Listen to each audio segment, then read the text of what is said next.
বর্তমান সময়ে আমরা পেজ বা প্রোফাইল নিয়ে যে সমস্যা পড়তেছি সেটা হচ্ছে রিলোড পেজ। এটার কারণে কিন্তু আমরা পেজের প্রোফাইলেও ঢুকতে পারি না। আর এটা কি কারণে হয়, এটা কিভাবে আপনারা সমাধান করবেন থাকছে আজকের ভিডিওতে। Hello everyone, welcome to my YouTube channel Farzana's thoughts. আমরা কিন্তু এখন বেশিরভাগ সময় এই প্রবলেমে পড়তেছি, সেটা হচ্ছে রিলোড পেজ। আমরা যখন পেজ ওপেন করতেছি বা আমাদের প্রোফাইল ওপেন করতেছি, আমাদের সামনে কিন্তু রিলোড পেজ এই অপশন উঠতেছে। তো আমরা যদি সেখানে ক্লিক করি কিন্তু আমাদের প্রোফাইলটা শো করে না, বা আমাদের প্রোফাইলটা আমরা দেখতে পাই না, পেজের প্রোফাইলটাও কিন্তু দেখতে পাই না।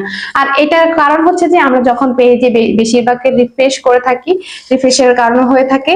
আবার অনেক ক্ষেত্রে দেখা যায় যে আমাদের যে ফেসবুক অ্যাপসটা আছে, ফেসবুক অ্যাপসটা আপডেট দিতে হয় কিন্তু আমরা আপডেট দিই না, সেজন্য হয়ে থাকে। তো সেজন্য আপনারা ফেসবুক অ্যাপসটাও আপডেট দিয়ে রাখবেন। আবার অনেক ক্ষেত্রে কিন্তু ফেসবুকের টেকনিক্যালি প্রবলেমের কারণে কিন্তু এই রিলোড পেজ অপশনটা কিন্তু হয়ে থাকে। তো এটার জন্য কিন্তু আপনারা ঘাবড়িয়ে যাবেন না, এটা কিন্তু খুব সহজে সলভ করা যায়। আর আমার এই ভিডিওর মাধ্যমে কিন্তু আমি খুব ইজিলি ভাবে শিখিয়ে দিব আপনারা নিজেরা কিভাবে আপনাদের এই রিলোড পেজ অপশনটা দূর করতে পারেন, মানে সলভ করতে পারেন। তো ঠিক আছে, তো আমরা যখন আমাদের পেজ বা প্রোফাইলে ঢুকি, তো তখন কিন্তু আমাদের এখানে সামনে এই পেজটা শো করে থাকে, সেটা হচ্ছে যে this page is not available right now. নিচে কিন্তু লেখা আছে রিলোড পেজ। ঠিক আছে, এটা দেখার পর তো আমরা খুবই চিন্তায় পড়ে যাই যে আসলে আমাদের পেজটা কি চলে গেল নাকি। আসলে এটা ঘাবড়ানোর কোনো কারণ নেই। এটা যে কারণে হয়ে থাকে আমি বলে দিচ্ছি, পেজটাকে যদি বারবার রিফ্রেশ করতে যান এই কারণে হয়ে থাকে। অনেক ক্ষেত্রে কিন্তু ফেসবুকের টেকনিক্যাল প্রবলেমের কারণে হয়ে থাকে। আবার অনেক ক্ষেত্রে হচ্ছে ফেসবুকটা আমরা আপডেট না দিলেও এর কারণে হয়ে থাকে। তো আমরা কিন্তু এটা খুব সহজেই সলভ করতে পারবো। তো চলে যাব আমরা হচ্ছে যে আমাদের মোবাইলের মেইন সেটিংস যে অপশনটা আছে, এই যে সেটিংস, এই সেটিংসে চলে যাব। সেটিংসে যাওয়ার পর আমরা খুঁজবো যে অ্যাপস, যে অ্যাপসটা লেখা থাকে, অনেকের অ্যাপস লিস্ট লেখা থাকে। আমার অনেক স্টুডেন্ট এই প্রবলেমে পড়ছে, তো চিন্তা করলাম আপনাদের জন্য আমি ভিডিওটা মেক করে ফেলি। তারা কিন্তু খুব ইজিলি আমার মাধ্যমে সলভ করে ফেলছে, তো আপনারা কিন্তু আমার ভিডিওটা দেখেও খুব ইজিলি সলভ করে ফেলতে পারবেন। তো চলেন সেটিংসে যাওয়ার পর আমরা আমাদের অ্যাপসটা খুঁজে দেখি। ফেসবুক যে অপশনটা আছে, ফেসবুক, এই যে দেখেন ফেসবুকে ক্লিক করব। ফেসবুকে ক্লিক করার পর এখানে কিন্তু যে স্টোরিজ লেখাটা আছে, স্টোরিজে ক্লিক করব।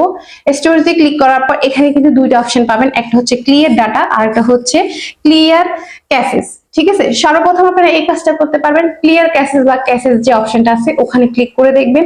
ক্লিক করার পর তারপর আপনাদের ফেসবুক পেজে চলে যাবেন, যাওয়ার পর সেটাকে রিফ্রেশ করে দেখবেন ঠিক হয়েছে কিনা। যদি ঠিক না হয় তাহলে আমরা আমাদের দুইটা অপশন আছে, সেকেন্ড অপশন আবার ট্রাই করব। প্রথম হচ্ছে ক্লিয়ার ক্যাশেসে ক্লিক করে দেখবেন, যদি না হয় তাহলে সেকেন্ড অপশন হচ্ছে যে ক্লিয়ার ডাটা। ঠিক আছে, ক্লিয়ার ডাটাতে যখন আপনি ক্লিক করবেন, ক্লিয়ার ডাটাতে ক্লিক করার পর আপনার পেজ হয়ে যাবে লগ আউট। ঠিক আছে, মানে আপনার আইডিটা ফেসবুক থেকে লগ আউট হয়ে যাবে যখন এটা রোটেট হয়ে যাবে।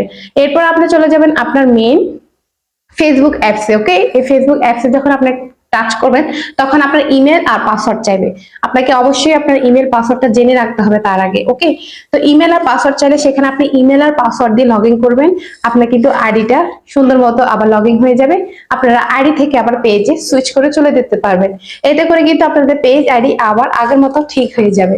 তো আজকের ভিডিও এই পর্যন্তই। যদি আমার ভিডিও আপনাদের উপকারে আসে বা ভালো লেগে থাকে, অবশ্যই আমার চ্যানেলটাকে সবাই সাবস্ক্রাইব করে রাখবেন। সবাইকে অসংখ্য ধন্যবাদ।